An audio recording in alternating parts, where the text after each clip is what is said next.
This video will demonstrate how to test your localizer with the ATEQ.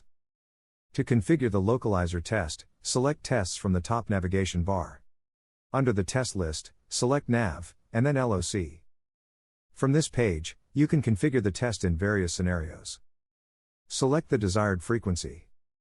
Increase the RF level until a valid signal is reached with the navigation system. Set the localizer deviation. And turn the 10-20 Hz tone on or off. You can test the fail flags on the localizer by selecting 90 Hz, 150 Hz, or both. This simulates a scenario where the navigation display is not modulating signals correctly. By setting the fail to normal, no fail flag should appear. Select the amount of generated frequency offset. This can be used to perform selectivity testing.